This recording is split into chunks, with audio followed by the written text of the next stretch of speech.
오늘 우리에게 주신 말씀이야말로 생명과 능력의 말씀이 될 줄로 믿습니다. 우리가 계속해서 1, 2장의 주제 안에서 본문을 살펴보고 있는데요. 1, 2장의 주제가 뭐라고 했어요? 천사보다 더 나으신 예수님에 대해서 저자가 말씀하고 있다고 했습니다. 오늘 본문도 2장에 속하니까 같은 주제예요. 더 정확하게 말씀드리면 아니 천사보다 더 나으신 분이라는 분이 왜 천사보다 하등해 보이는 인간의 육신을 입고 오셨어요? 라는 질문에 대한 변증, 대답이 오늘 본문이라고 할 수 있어요. 그래서 오늘 본문의 첫 시작인 5절을 보시면 저자가 이렇게 말씀하는 겁니다.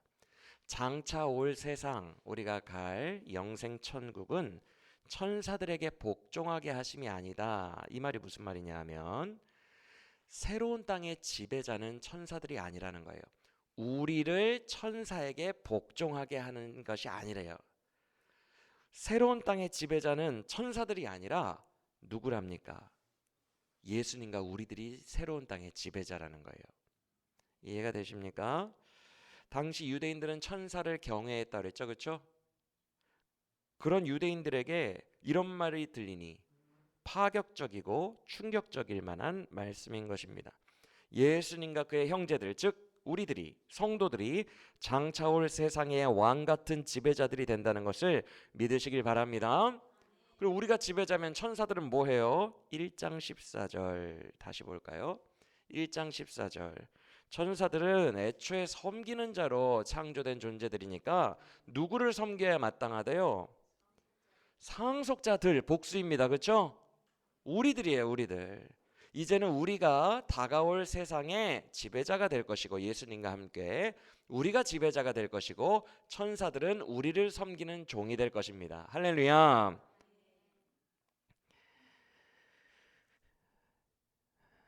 이것이 오늘 본문의 내용이에요. 그런데 우리는 오늘 본문을 천사보다 더 나은 예수 그리스도 이 주제에 입각해서 우리가 묵상하지는 않을 거고요. 제가 지난 시간 말씀의 마무리를 이렇게 했었던 거 혹시 기억나십니까? 제가 최근에 유튜브를 듣는데 진정한 복음에 속이 시원해질 정도로 강력한 복음의 말씀을 들은 지가 너무 오래되었고 저도 그런 말씀을 선포가 잘 오래되었습니다. 그래서 참 복음의 말씀이 희귀한 시대입니다. 복음의 말씀이 우리 교회는 많기를 원합니다. 이렇게 얘기하고 설교 끝냈던 거 혹시 기억나십니까? 기억나시죠? 그래서 제가 주님께 기도했어요. 주님, 그렇게 지난 설교를 마쳤는데 오늘은 복음의 메시지를 좀 선포하게 해주세요 라고 기도했는데 진짜 이 원고 전체가 복음의 비밀, 복음의 메시지에 대해서만 주님이 막 쓰게 하셨어요. 그래서 제가 때로는 이 원고를 그냥 읽을 수도 있어요. 아시겠죠? 그런데 정말 주님께서 신실하시게 기도를 들어주셨고 복음의 메시지를 오늘 여러분들에게 듣게 하셨어요. 예수도 알기를 원하네 찬양했던 여러분의 소원을 주님께서 오늘 들어주실 줄 믿습니다. 유대인들이 꿈조차 꾸지 못했던 그 파격적인 복음, 그 복음이 말씀하는 비밀에 대해서 우리 함께 들어보도록 하겠습니다. 먼저 저자는 유명한 시편 8편의 예언을 예수님과 연결하여 말씀을 풀어갑니다. 오늘 본문 6절부터 8절까지가 시편 8편의 내용을 인용한 겁니다. 시편 8편은 다윗의 시거든요. 그런데 그 시편을 단순히 개인의 고백으로만 볼 수 없는 요소들이 분명히 있어요. 시편 8편 내에 꼭 다윗이 본인 고백처럼 하고 있지만 메시아에 대한 신비로운 예언들을 하고 있어요. 시편 8편을 가만히 묵상해 보시면 그 부분들을 발췌한 거예요, 저자가. 이건 다윗 개인의 고백이 아니라 다윗이 메시아 예수를 예언해 놓고 죽은 거다라고 저자가 말하고 있는 거예요. 그래서 예수님은 메시아다. 7절 보세요. 예수님은 잠시 동안만 천사들보다 낮은 모습으로 나타나셨대요. 그렇죠? 왜요? 목적이 있대요. 그에게 영광과 존귀의 관을 씌우시는 게 목적이고요. 하나님이. 그리고 만물의 왕으로 그가 등극하게 하시는 것이 목적이래요. 이 목적 때문에 잠깐 인간의 옷을 입고 천사보다 낮은 존재로 오셨대요. 이해가 되십니까? 이건 너무너무 중요해요. 여러분, 우리가 흔히 부르는 찬양 가사 중에 이런 가사 있죠? 영광과 존귀와 능력 받으소서. 영광, 존귀, 이 두 가지를 예수님께 돌려드리는 찬양 가사가 되게 많습니다. 맞죠? 이게 왕에 대한 찬사예요. 왕이 받을 수 있는 거예요. 영광과 존귀의 관을 쓰신 분이 예수 그리스도이십니다. 할렐루야. 그분은 우리의 왕이에요. 이 찬사를 들을 만한, 우리들에게서 이 경배와 찬양을 들으실 만한 왕으로 등극시키기 위하여 예수님을 잠깐 육신으로 이 땅에 보내셨다는 것입니다. 이해가 되십니까? 즉 예수님의 등장은요, 왕자가 만물의 참된 왕으로 인정받는 즉위식과 같은 개념인 거예요. 다시, 예수님이 이 땅에 오신 이유는 왕자님이 만물에게 경배받으실 만한 왕으로 즉위하는 즉위식과 같은 것이라는 거예요. 예수님을 몰랐던 만물에게 왕으로 옹립되는 것, 그것이 예수님이 이 땅에 오신 이유임을 믿으시길 바랍니다. 그러면 왕이 즉위식은 언제 일어난 거예요? 언제 예수님은 영광의 왕으로 높임을 받으신 거예요? 9절의 중간을 보세요. 여러분 다 아시네요. 대단하십니다. 9절의 중간 뭐라고 돼 있어요? 그가 죽음의 고난을 받으심으로 말미암아 영광과 존귀의 관을 쓰셨다라고 분명히 말하고 있어요. 맞습니까? 그가 승리하였던 것은 십자가의 죽음입니다. 그가 십자가에서 고통스럽게 가장 낮은 모습으로 죽으실 때 그는 관을 쓰신 거예요. 영광과 존귀의 관이, 그가 비로소 왕이라는 것이 드러난 것이 십자가에서 처절하게 죽으시는 그 순간, 고난 받으시는 순간, 그때 그는 우리의 왕이 되셨습니다. 할렐루야. 믿으십니까? 그는 우리를 구원하시기 위한 거룩하신 우리의 왕임을 믿으시길 바랍니다. 그래서 십자가에서 의외로 왕으로 등극하신 거예요. 그의 이마에 흘러내린 면류관이 영광과 존귀의 관인 것입니다. 믿으십니까? 그래서 믿는 우리는 그 왕을 찬양하는 거예요. 영광과 존귀와 능력을 받아달라고, 나의 왕이시여, 나의 주님이시여, 모든 영광을 십자가의 보좌 위에서 받아 주시옵소서라고 우리가 찬양하고 경배하고 예배하는 것입니다. 할렐루야. 그래서 다시 6절로 올라가면요, 대체 인간이라는 존재가 뭐라고 이렇게 예수님까지 보내셨나요? 인간이라는 존재가 뭐라고 이렇게까지 돌보시고 이렇게 생각하사 독생자까지 보내셨나요? 라는 질문으로 저자가 시작하는 거예요. 여러분, 대체 인간이란 무엇일까? 우리가 무엇이 간데 우리를 이렇게까지 돌보시고 독생자 예수님을 보내서까지 구원하시는 걸까? 분명히 오늘 말씀에는 전제가 하나 있어요. 그게 뭐냐 하면, 육체를 입은 자는, 혈과 육을 입은 인간은 천사보다 아래에 있다라는 게 전제입니다. 왜 그게 전제예요? 방금 전에 저자가 얘기했잖아요. 예수님도 천사보다 잠시 동안 못하게 됨을 입으셨다. 그게 뭐예요? 인간이 되신 거잖아요. 그렇죠? 전제 자체가 있어요. 혈과 육을 가진 존재는 천사보다는 낫다, 아래에 있다라는 것을 전제로 하고 오늘 본문이 기록되어 있는 거예요. 맞습니까? 그런데 천사보다 아래에 있는 우리를, 인간을 왜 이렇게까지 돌보시는 걸까? 9절을 다시 보세요. 그가 죽음의 고난을 행하신 이유 나옵니다.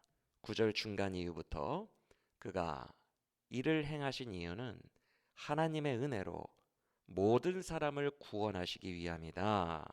그들을 구원하기 위해 그는 죽음까지 맛보셨다라고 말씀합니다. 맞습니까?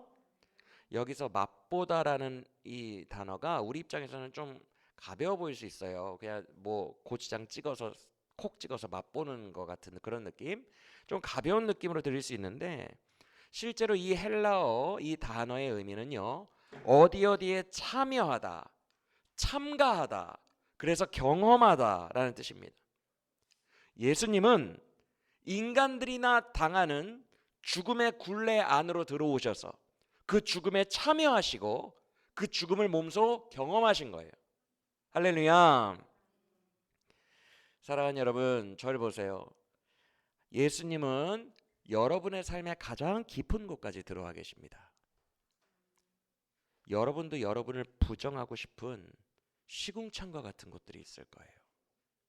여러분도 쳐다보기 싫은 나의 가장 내면의 깊은 어두움들, 수많은 죄악들과 가라앉아 있는 고통들과 죽음과 절망과 상처와 어두움들, 그곳까지 주님은 참여하다, 참가하여 직접 경험하다, 맛보다 우리의 인생의 깊은 곳 안으로 예수님은 들어오신 거예요. 할렐루야. 그리고 여러분을 그 깊은 곳에서 죽음과 같은 인생, 고통뿐인 인생, 저주받은 것 같은 인생 한가운데로 들어오셔서 여러분을 끌어안으시고 구원해 내셨음을 믿으시길 바랍니다. 이거는 그냥 참여했다, 경험했다 이 정도 수준이 아니라 여러분들의 인생에 들어와 계신 거예요. 여러분의 인생 자체를 그가 지금 함께 경험하고 계신 거고, 여러분의 인생과 내면 속으로 들어오신 거예요. 여러분의 혹독하고 고통스러운 그 절망의 인생 한가운데로 그가 들어오신 거예요. 여러분들이 혼자 눈물 짓고 있는 게 아니라는 거예요. 그는 참여하셨어요. 여러분의 인생 안으로 들어오셨습니다. 가장 어두운 곳까지. 할렐루야. 그게 우리의 왕 예수님이에요. 여러분, 인간은 공통점이 있습니다. 어떤 공통점이 있냐면 죽음에 대해서는 언급을 잘 피합니다.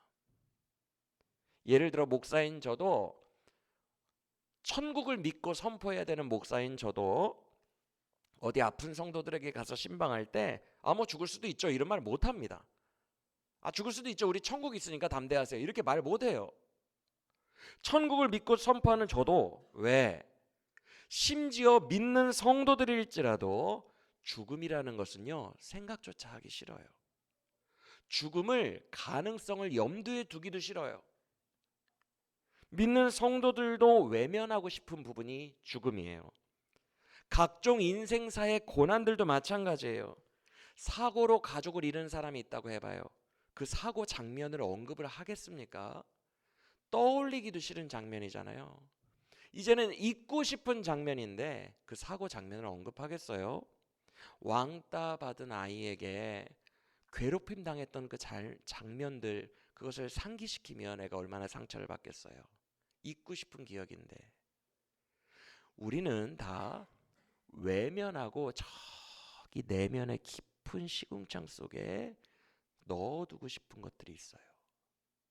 죽음, 생각하기 싫은 것들, 나의 상처와 고통들, 부끄러웠던 기억들, 수치와 아픔과 절망, 그런 거 떠올리면 우울증 걸릴 것 같으니까 우리조차 외면하고 깊은 내면의 수렁 속에 감춰둔 게 있다고요. 그게 인간이에요. 그래서 서로 함구하고 타부시하고 있고 애써 외면하고 있는 어두운 분야가 다 있다는 거예요, 우리들에게. 맞습니까? 죄악도 마찬가지예요. 여러분, 우리가 과거에 지었던 부끄러운 죄악들과 그것이 들켰던 순간들을 상상만 해도 어때요? 생각도 하기 싫고 너무너무 몸서리 쳐집니다. 여러분들은 죄를 많이 안 져봐서 모르겠지만 죄를 짓고 그 수치와 그 부끄러움 상상하는 것도, 왕따 당한 아이가 자기를 괴롭힌 그 장면을 상상하는 것 이상으로 고통스러워요. 너무너무 수치스러워요. 그리고 내가 못났을 때, 내가 참 그때 못나서 사람들 앞에서 왜 그렇게 못나게 행동했지? 왜 그런 소리 했지? 집에 돌아와서 이불을 발로 차고 막 이불킥, 나도 모르게 이불을 발로 팍 차면서 부끄러워, 내가 왜 그랬지? 이런 나의 못남들, 수치심, 저 기억의 깊은 시면 속으로 감춰두고 있다는 거예요. 이게 우리의 실제 삶이거든요. 죽을 수밖에 없는 거, 우리의 실존이에요. 죽을 수밖에 없고 고통받고 아프고 상처받고 수치받는 거, 우리의 인생이에요. 우리 자신이에요. 근데 이것들을 생각할 감당도 안 돼서 저 깊은 곳에 감춰두고 있는 게 인간들이라는 거예요. 이해가 되십니까? 근데 예수님이 이곳으로 뛰어드신 거예요. 그는 죽음을 맛보려 하심이라. 맛보다, 참여하다, 참가하다, 경험하다. 주님은 우리의 인생, 여러분의 인생 속으로 들어오셨는데 단순히 나와 함께 하셔 이게 아니라 여러분들이 감당이 안 되는 그 감춰둔 시면의 깊은 곳으로 예수님은 직면하시고 뛰어드신 분입니다. 할렐루야. 나조차도 외면하고 싶은 죽음 속으로, 그 모든 수치와 어두움 속으로 예수님이 직면하시고 들어가셨어요. 여러분의 인생에 예수님이 함께 하신다는 것은 단순히 손잡아 주시고 동행하신다는 것이 아니라 여러분 감당 안 되는 그 부분으로 예수님이 짊어지시려고 들어오셨다. 내 인생 속 가장 깊은 곳으로 나와 함께 하시려 들어오셨다. 그리고 그곳에서 나를 해방시키시고 건지시려고 들어오셨다. 그것이 예수님이 이 땅에 오신 이유입니다. 할렐루야. 예수님은 여러분을 위해서 죽으셨습니다. 저 바깥에서 체험활동하시고 십자가에서 죽으신 게 아니라 여러분의 인생 속으로 들어오셔서 여러분을 위해 죽으셨다는 것을 믿으시길 바랍니다. 그렇기 때문에 여러분이 가지고 있는 모든 수치심과 그 깊은 수렁 속에 있는 죄악과 더러움과 아픔과 고통과 죽음까지도 자기의 것으로 받아들이신 거예요. 그 모든 어두운 것을 우리는 생각조차도 하기 싫고 생각만 해도 마음이 괴롭고 힘든데 예수님은 그곳에 직면하셔서 우리가 죄지었던 시절, 우리가 너무나 못나게 행동했던 시절, 내가 구제불능처럼 연약했던 시절, 내가 너무 슬퍼서 울부짖었던 시절, 내가 죽음 앞에 두려워 떨며 쓰러져 버렸던 시절, 그 시절들마다 예수님이 직접 여러분의 삶에 들어와 함께 하시고 그것을 본인의 것으로 끌어안으셨다는 거예요. 그리고 본인이 짊어지고 그 모든 어두운 것들을 짊어지고 자기가 심판을 받으심으로 말미암아 우리를 거기에서 노움을 얻게 하셨다는 것을 믿으시길 바랍니다. 예수님이 여러분을 그렇게 구원하셨어요. 할렐루야. 이것이 예수님의 은혜입니다. 여러분의 인생 시면 깊은 곳으로 들어와 거기에서 문제를 해결하셨어요. 할렐루야. 하나님의 은혜로 말미암아 바로 저와 여러분을 위하여 죽음을 맛보셨다는 의미가 이것인 줄 믿으시길 바랍니다. 그래서 사람이 무엇이간데, 제가 무엇이간데 주께서 저를 생각하시며 저를 권고하시며 돌보시나이까. 대체 우리처럼 낮은 자들, 천사보다도 하등한 자들이 대체 뭐라고 하나님께서는 독생자까지 보내요 우리에게 이렇게 하시는 겁니까? 그 비밀이 바로 11절에 나와 있습니다. 11절 읽어보겠습니다. 시작.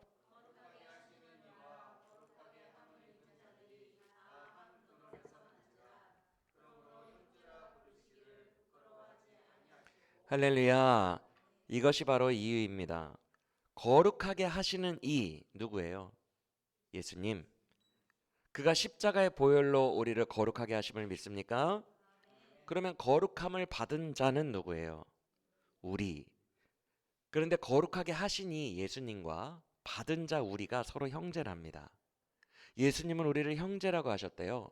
왜 그래요? 예수님이나 우리나 다 한 근원에서 나왔기 때문에 그래요. 이게 무슨 말이냐면 단순히 나왔다가 아니라 태어난 것입니다. 천사는 섬기는 존재로 지어졌지만 우리와 예수님은 하나님의 자녀로 지어졌습니다. 믿으십니까? 창세기 1장 우리의 형상대로 사람을 만들자. 형상이라는 단어는 닮았다라는 뜻이에요. 우리는 하나님을 닮았어요. 닮았다는 말은 여러분이 하나님의 자녀라는 것입니다. 여러분은 하나님의 자녀입니다. 예수님과 똑같은 하나님의 자녀입니다. 그래서 혈과 육을 입고 있어서 천사보다 하등해 보일 수도 있지만 하나님이 낳으신 자녀이기 때문에 독생자 예수님까지 보내어 여러분을 구원하신 것입니다. 할렐루야. 여러분은 하나님의 사랑받는 자녀임을 믿으시길 바랍니다. 여러분은 하나님께서 배 아파서 낳으신 자녀라는 것을 믿으십니까? 네, 할렐루야. 우리는 자녀였던 거예요. 그래서 예수님을 보내서 구원하셨어요. 사람이 무엇이건데, 내가 무엇이건데 이렇게까지 하십니까? 답은 여러분이 자녀이기 때문에 이렇게까지 하신 것입니다. 할렐루야. 그래서 그가 은혜를 베푸신 이유, 자녀라서 그런 건데 16절을 보겠습니다. 뭐라고 저자가 말합니까? 그러므로 하나님은 천사들을 붙들어 주려고 그러신 게 아니다. 하나님은 아브라함의 후손들, 믿음 안에서 아브라함의 후손이 된 바로 우리들을 붙들어 주시려고 이 일을 하셨음을 믿으시길 바랍니다. 무엇으로부터 우리를 붙들어 주셨어요? 앞서 말씀드린 모든 인간의 어두움으로부터. 하나님은 사랑하는 여러분들이 그 어두움의 시면 속에서 고통받으며 신음하며 죽어가는 것을 두고 볼 수가 없으셨던 거예요. 14절을 보세요. 예수님은 본인의 죽음을 통하여 죽음의 세력을 잡은 자 마귀를 멸하셨습니다. 그리고 15절, 죽는 것을 무서워하여 이 땅의 생존에 매여 마귀와 죽음의 종노릇하고 있는 우리를 놓아주려고 하셨대요. 하나님은 자기의 소중한 자녀들이 죽음과 마귀의 종노릇하며 매여 있는 모습을 도저히 보실 수가 없어서 거기로부터 풀어주시고 해방시키시기 위하여 우리에게 예수님을 보내셨다는 것을 믿으시길 바랍니다. 그래서 주 예수 그리스도의 십자가의 능력으로 우리를 모든 어둠의 권세로부터 놓아 해방시켜 주셨습니다. 16절 말씀처럼 십자가의 능력으로 우리를 붙들고 계십니다. 할렐루야. 그의 십자가의 능력은 여러분의 가장 내면의 깊은 곳에 지금도 능력으로 흐르고 있음을 믿으시길 바랍니다. 여러분, 왜 우리가 죽음을 당당하게 생각하지 못합니까? 그는 우리 안에 있는 죽음도 십자가로 이기셨음을 믿으시길 바랍니다. 우리 안에, 여러분 안에 묻어두고 있는 죄악의 수치들이 있어요. 연약함들이 있어요. 여러분 안에 묻어두고 있는 그 모든 깊은 것들, 그곳에 십자가의 보혈이 흐르고 있어요. 직접적으로 여러분의 내면에 흐르고 있어요. 여러분이 가장 거부하고 싶은 그곳에 십자가의 능력이 흐르고 있다는 것을 믿으시길 바랍니다. 예수님은 거기에 계세요. 예수님의 진짜 영광과 존귀로 관을 쓰신 곳은 십자가의 험한 곳이었습니다. 맞습니까? 예수님이 우리와 함께 하신다는 거는요, 막 자녀 서울대 보내고 이렇게 화려한 곳에 계신 게 아니에요. 예수님은 십자가에서 우리의 왕이 되셨어요.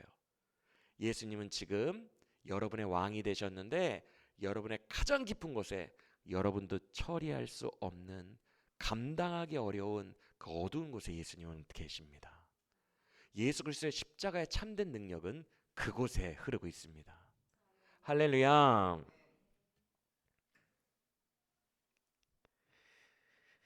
그러니 우리도 예수님이 거기에 계시다는 것을 믿고 외면하지 마시길 바랍니다. 마주하시고 직면하세요. 예수님은 거기로 직접 들어오셨어요. 예수님은 나의 가장 어두운 곳에서 직접 십자가로 승리하시고 지금도 보혈을 흘려보내시고 계시기 때문에 쓰러지지 마시고 외면하지 마시고 마주하세요. 모든 연약함과 수치와 어둠에 직면하시고 그 자리에서 예수 그리스도의 십자가의 보혈로 우리를 덮으시는 예수 그리스도의 십자가의 능력을 힘입어 그 자리에서 승리하시기를 간절히 원합니다.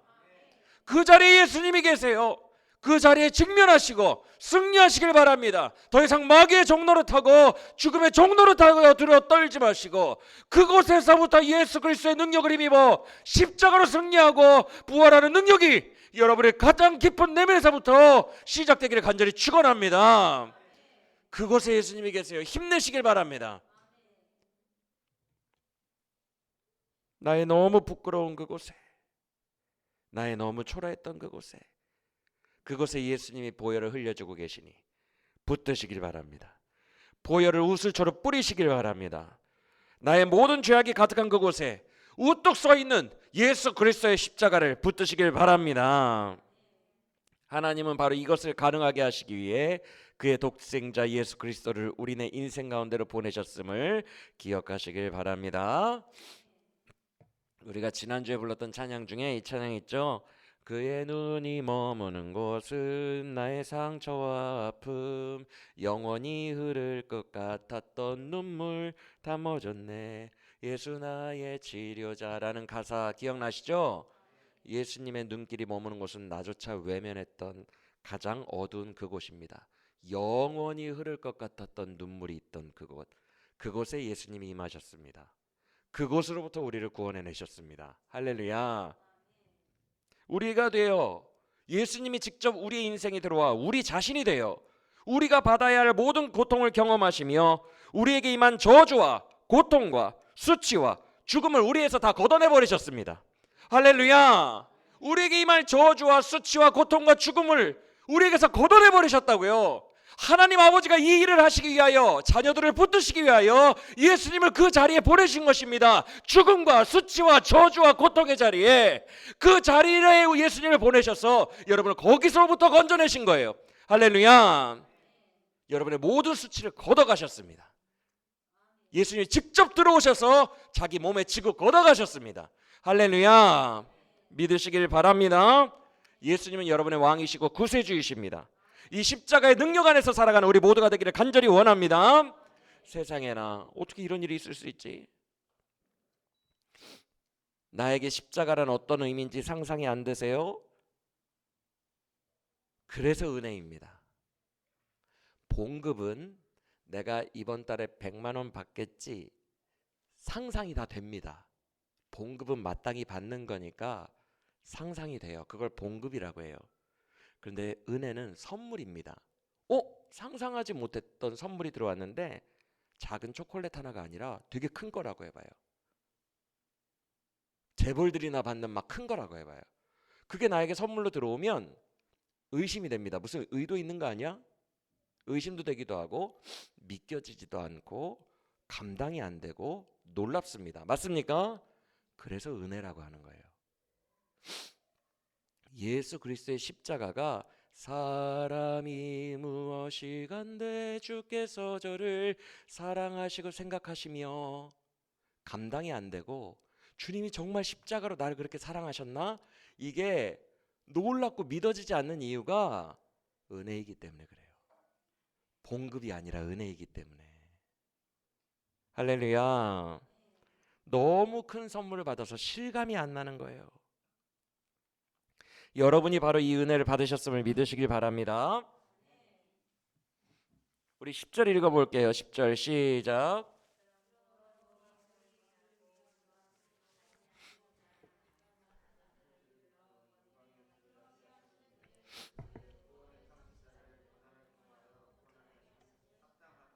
아멘. 한국말이 좀 어렵게 번역을 해놔서 어려워 보이는데 간단한 말씀이에요. 이런 말입니다.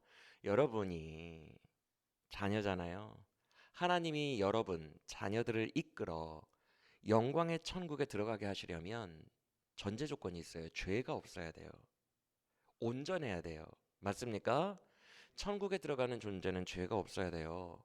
죄 사함의 과정이 필요한데 그 죄를 없이 하려면 예수님께 고난을 주는 게 합당하다라는 뜻입니다. 이해가 되십니까? 우리 아까 불렀던 찬양 예수는 하나님의 공의예요. 그렇죠? 왜 공의예요? 우리를 대신하여 법적인 징벌을 대신 받아주셨기 때문에 공의가 성취된 거예요. 맞습니까? 예수는 우리 대신 고난을 받으셔서 우리의 죄를 없이 하셨고 그로 말미암아 우리를 영광으로 이끌어 천국에 들어가게 하셨습니다. 할렐루야. 예수님이 우리에게 오셔서 십자가의 보혈로 모든 저주를 다 걷어가시고 우리를 영광스러운 존재로 온전하게 하셨음을 믿으시길 바랍니다. 그런데 이때 중요한 게 있어요.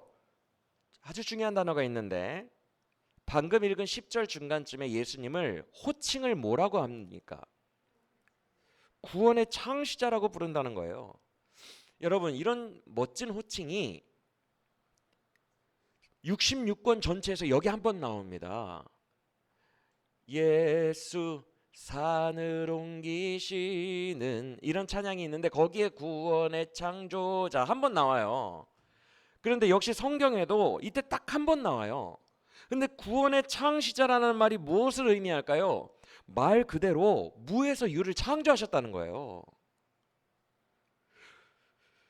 구원이라는 게 아예 없는 무의 세계에서 구원이라는 새 것을 만들어내셨다는 거예요. 예수님은 구원을 창조하신 분이에요. 근데 여기에 함축된 깊은 의미가 있는데 잘 들으시길 바랍니다. 여러분, 예수님은 구원을 창조하셨어요. 새 창조라는 말은 엄청난 무게감이 있는 단어입니다. 왜냐하면 저를 보세요.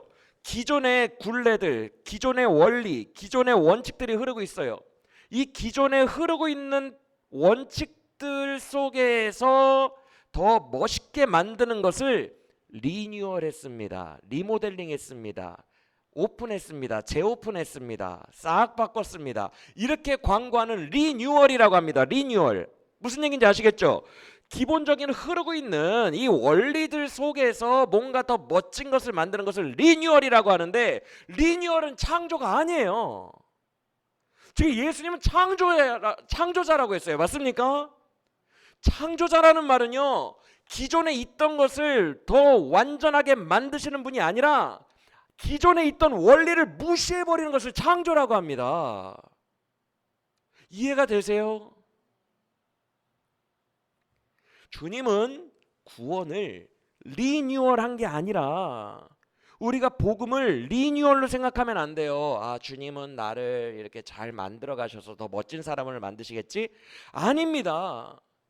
주님은 기존에 있는 법칙, 기존에 흐르고 있던 원칙, 깡그리 이거와 상관없이, 이거와 전혀 상관없이 이것을 조금 더 나은 자로 만드신 게 아니라 완전히 모든 법칙을 새롭게 만드셨어요.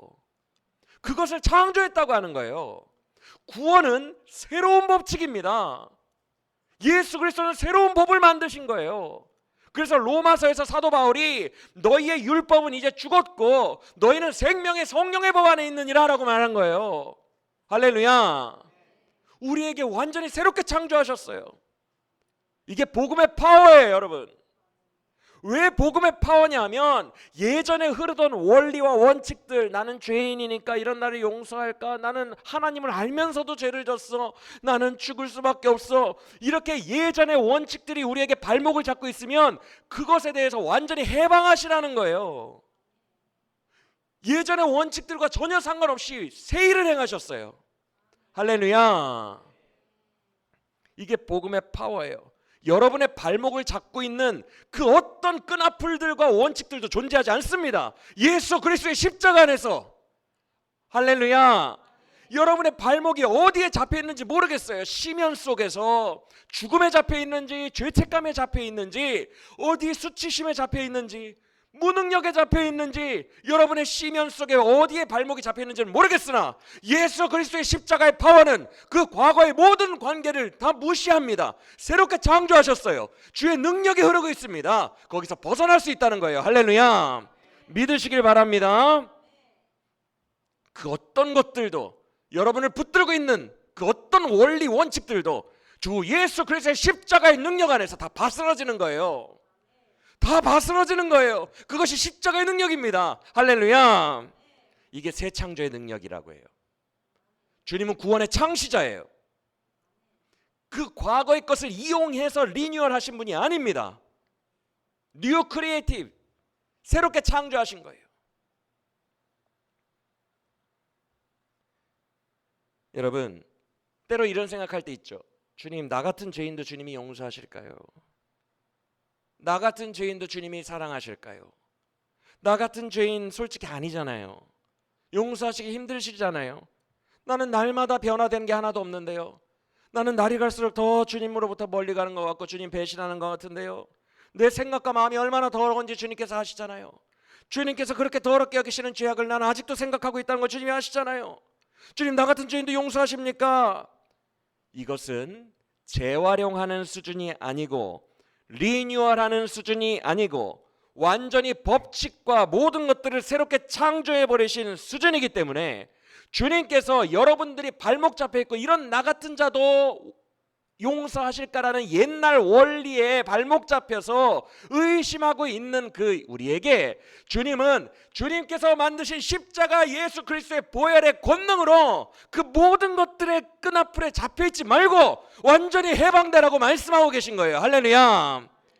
이게 십자가의 능력이에요. 그리스도 예수 안에서 말도 안 되는 창조의 원리들이 적용되어 우리에게 임하는 것입니다. 그것은 용서의 능력, 사랑의 능력, 죄사함의 능력, 중생과 영광과 존귀와 부의 능력임을 믿으시길 바랍니다. 이건 막강한 거예요. 하나님의 아들이 왕이 돼서 새롭게 만들어 버리셨기 때문에 막강한 능력이라는 것을 믿으시길 바랍니다. 그러면 하나님은 왜 기존에 자기가 만드신 모든 법칙과 원리와 질서에서 완전히 새로운 창조를 하신 걸까? 새 창조가 아니면 우리가 가진 모든 어두움과 묶여있고 매여있는 것으로부터 우리를 완전히 자유케 하실 수가 없었기 때문에 그래요. 새 창조가 아니면 우리 아들들과 딸들을 하나님이 살려낼 수가 없었기 때문에 그런 거예요. 여러분, 욥기 기억하시죠? 욥과 세 친구가 하나님을 어떤 하나님으로 인식하고 있었죠? 인과응보의 하나님.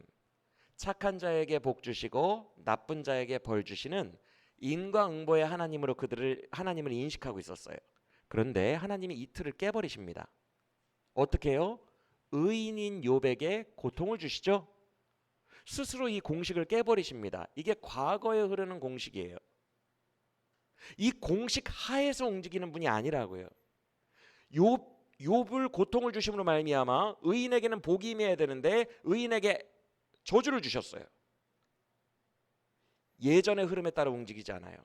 그래서 욥과 세 친구가 계속 토론과 논쟁을 통하여 우리가 믿었던 하나님이 이런 하나님이 아닌데 대체 왜 이러냐라고 계속 토론합니다. 그 길 끝에 하나님이 보여주신 것은 창조주 하나님을 말씀해 주십니다. 누가 이 모든 것을 지었나 보라. 이것을 왜 말하고 계신 거예요? 예전에 그들이 생각하던 하나님, 이 하나님을 뛰어넘어서 창조적으로 역사하시는 새 창조의 하나님을 알려주신 거예요. 그래서 욥이 마지막에 뭐라고 하죠? 내가 이제야 눈으로 하나님을 배웁니다.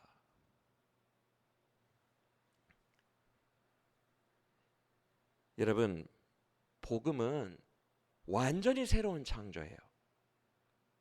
그리스도의 십자가의 복음을 이해할 때 여러분들이 율법이라던가 예전에 어떤 인간의 굴레나 법칙들과 원리들 그것으로 복음을 이해하면 안 돼요. 복음은 완전히 새로운 새 창조예요. 예전에 그 어떤 법칙들도 우리를 올가맬 수 없어요. 그래서 사도 바울은 로마서 7장에서 예전에 우리를 올가매던 옛 남편인 율법은 죽었느니라라고 표현하고 있어요. 너희는 예수 그리스도에게 새 시집을 갔다고 이야기를 하고 있어요.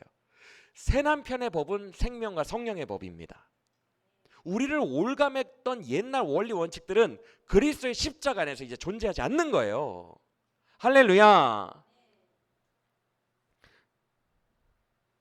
그 모든 옛날의 원리 원칙과 굴레에서 우리를 자유케 하시고 우리를 이끌어 영광으로 들어가게 하신 분이 우리 하나님임을, 우리 예수님임을 믿으시길 바랍니다. 여러분, 우리는요 주 예수 그리스도의 십자가에 대해서 사실 잘 많이 모르는 것 같아요. 저도 그렇고.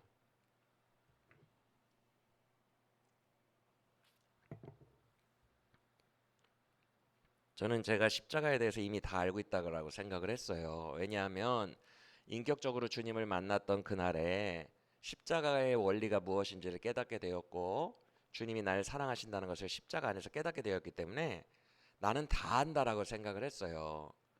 그런데 그것이 깨졌던 게 작년 수영록교회에서 금요 찬양 첫 번째 곡 은혜로다와 연이어서 부른 6월절 어린 양의 피로 이 두 곡을 부를 때에 거대하신 하나님의 은혜가 압도적으로 저에게 깨달아졌어요. 제가 생각하던 십자가, 주님 나를 사랑하십니까? 전전긍긍하고 주님 이런 나도 용서하십니까? 이렇게 붙들고 있었던 그 복음이라고 생각했던 작은 십자가, 계속 내 생각 속에 갇혀 있었던, 그리고 너무 힘드니까 이걸 붙들고 있었던 그 정도가 십자가라고 생각했는데 하늘을 덮는 온 우주에 가득한 거대한 십자가의 압도적인 용서와 압도적인 은혜와 압도적인 용납하심과 사랑이 제 위를 짓누르는 것을 느꼈어요. 그 전에 수영롭교회 부목사님 앞에서 너무 초라해져 가지고 자존감이 많이 낮아져 있고 마음이 확 다쳐서 교인들 옆에서 예배하고 있으니까 나도 예배하는 척 해야겠다 라고 마음 닫고 있던 저에게 감당할 수 없을 만한 강권적인 십자가가 하늘로부터 저를 눌러 그 은혜와 십자가의 거대함을 처음 알게 하셨어요. 제가 그때 내가 십자가에 대해서 잘 모르고 있었구나. 복음에 대해서 안다고 했지만 이게 그 위력과 그 영광의 풍성함이 무엇인지 내가 잘 모르고 있었구나 라는 것을 깨달았어요. 여러분 방금 부른 찬양처럼 우리는 대속해 주신 사랑을 간절히 알기 원하네. 이것이 우리의 평생의 소원이 되어야 합니다. 주님의 십자가는요, 이해하면 할수록 누릴 수 있어요. 그것을 체험하고 깨달으면 깨달을수록 그 거대하심 안에서 자유케 될 수 있어요. 나는 십자가를 더 깊이 알기를 원합니다. 나는 우리의 왕 되신 예수 그리스도의 권능에 대해 더 깊이 알기를 원합니다 라고 늘 간구하며 그것을 소원으로 두고 기대하는 우리 모두가 되기를 간절히 원합니다. 새 창조의 능력이에요. 이거는 감당할 수가 없는 거예요. 엄청난 능력이에요. 이전의 모든 원리와 법칙을 무시하는 것이 새 창조의 능력입니다. 여러분을 올가맬 수 있는 것은 아무것도 없어요. 그리스도의 사랑 안에서. 그 어떤 어둠 속에 심연에 있는 거라도 여러분을 붙들 수 있는 건 아무것도 없어요. 자녀들의 매여 있는 것으로부터 놓아주려고 오셨어요. 그게 십자가의 권능이에요. 십자가의 권능, 그 창조적 능력, 여러분의 모든 심연 속으로 밀려 들어오시는 그 보혈의 강물, 그것으로 자유케 되는 우리 모두가 되시기를 예수 그리스도 이름으로 간절히 축원합니다. 그래서 요한계시록을 보면요, 예수님이 이렇게 말씀하십니다. 내가 만물을 새롭게 하노라. 내가 만물을 새롭게 하노라. 예수 그리스도 안에서 새 창조가 일어난 거예요. 새롭게 되는 만물이 되시기를 간절히 축원합니다. 이게 영광과 존귀로 관을 쓰신 우리의 왕의 실체입니다.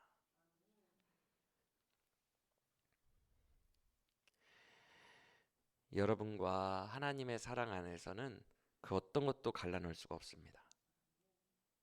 예수님의 십자가가 여러분과 하나님 사이를 꽉 묶어놓고 계십니다. 하나님의 사랑을 의심하지 마시고 하나님은 우리 인생의 모든 해답으로 그리스도의 십자가를 주셨습니다. 그리스도의 십자가는 단순히 붙들고 죄 처리하는 쓰레기통이 아닙니다. 그 안에 모든 만물의 권능이 담겨 있고 하나님은 서울대보다 1억보다 더 귀한 예수 그리스도의 십자가를 자녀들의 마음속에 하나씩 주셨습니다. 이 십자가의 권능은 우리를 그 어떤 것으로부터도 묶어놓을 수 없고 자유케 할 수 있음을 믿으시길 바랍니다. 이것이 가장 큰 능력입니다.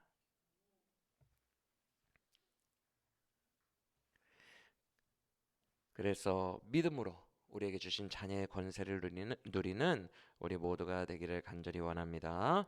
말씀을 마칩니다. 그런데 이 모든 승리가 우리에게 임하였음에도 불구하고 우리는 왜 아직도 어둠 속에서 전전긍긍하고 고통받고 있을까요? 일단 본문대로 해야 되니까 8절의 후반부를 봅시다. 8절의 후반부. 원래대로라면 왕이신 예수님 앞에 모든 만물이 복종을 해야 되죠. 그렇죠? 복종을 해야 되는데 아직 복종하지 않는 자들이 있다고 말씀합니다. 이게 현재 우리가 사는 모습이에요. 꼭 만물이 복종하지 않고 있다, 아직 전부 다 복종하지 않고 있다, 이 말을 불신자에 한해서 두지 마시고 지금 우리들도 완전히 십자가의 권능을 이해하지 못하고 완전히 십자가의 권능의 위력 앞에 순복하고 있지 못하고 믿지 못하고 있는 부분이 있지는 않을까라고 생각해 보시길 바랍니다. 그래서 완전히 십자가의 권능을 내 것으로 취하는 우리 모두가 되기를 간절히 원합니다. 18절 보시면 예수님은 우리를 도우신답니다. 시험 받는 우리를 능히 도우신답니다. 왜? 그가 우리 내면에서 우리의 시험과 고난을 다 경험하셨기 때문입니다. 우리 안으로 들어오셔서 우리와 같은 것을 경험하셨습니다. 맞습니까? 그가 우리를 도우실 것입니다. 그러므로 우리가 15절 말씀처럼 죽기를 무서워함으로 세상의 종노릇 하면 안 되고 내 마음에 여러 발목 잡고 있는 어두움에 매여서 종노릇 하고 있으면 안 됩니다. 여기에 직면하셔서 이미 우리에게 주신 십자가의 권능으로 이기고 승리하고 영광의 자녀로 살아가는 우리 모두가 되시기를 간절히 원합니다.